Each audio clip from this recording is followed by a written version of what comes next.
La parole est maintenant notre collègue Olivier Léonard pour le groupe du Rassemblement démocratique et social européen. Vous avez la parole.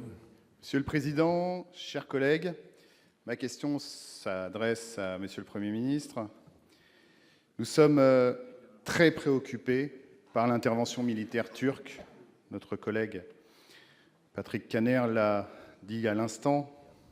Intervention dans la province kurde syrienne d'Afrin en violation du droit international.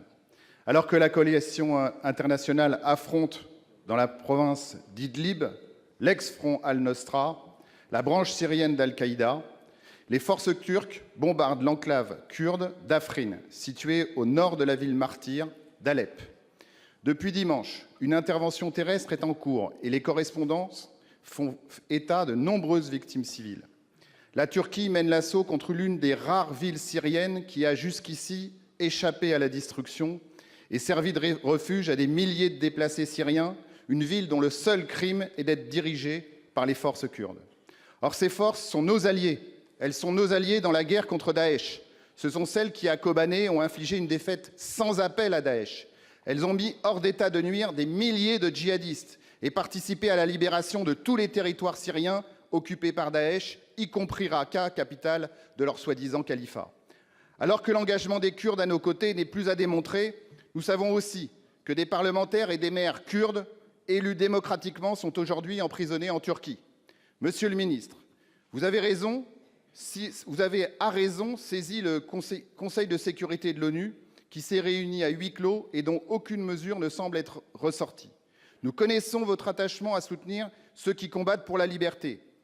Pouvez-vous nous dire, Monsieur le Premier ministre, quelle est la position de la France vis-à-vis de nos alliés kurdes? Allons-nous demander le retrait de l'armée turque et l'arrêt immédiat de l'intervention à Afrin? Peut-on considérer qu'appeler la Turquie à la retenue après une réunion du Conseil de sécurité soit suffisant au regard de la gravité de la situation sur place? Pour vous répondre, la parole est au secrétaire d'État chargé des relations avec le Parlement, M. Castaner, pour 2 minutes.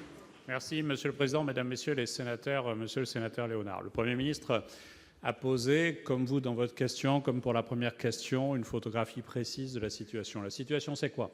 Le fait que l'éradication de Daesh, qui était un objectif fort, un engagement fort de la France, porté par le président François Hollande, voit enfin ce temps-là arriver. Mais la question qui se pose, c'est de savoir comment cette mutation peut se traduire, non pas sous forme de guerre et d'opposition, et le Premier ministre en a évoqué quelques-unes, mais dans la capacité de libérer réellement ce pays. Et vous l'avez dit, la Turquie a engagé, il y a 4 jours, dans la région d'Afrin, une opération au nord de la Syrie, une opération destinée à assurer sa propre sécurité. Ses inquiétudes étaient légitimes, elle a souhaité intervenir. Mais la priorité doit rester, dans tous les cas, dans le combat contre Daesh. Et ce combat n'est pas terminé. Il ne s'agit pas aujourd'hui, pour tel ou tel des pays voisins, d'organiser la préparation de la sortie de Daesh en fonction de ses propres intérêts. J'ajoute que l'opération turque intervient à un moment où la situation humanitaire est déjà très dégradée en Syrie. Et chacune et chacun ici le sait tout particulièrement. Et puis, le régime et ses alliés conduisent des bombardements indiscriminés contre les populations, et vous l'avez dit, à Idlib. Vous avez évoqué ces civils qui sont aujourd'hui menacés. Ce sont 400 000 personnes, 400 000 femmes, hommes, enfants, qui sont assiégés dans l'enclave de la Ghouta près de Damas. Et vous l'avez dit, à la demande de la France, le Conseil de sécurité s'est saisi hier de cette situation humanitaire.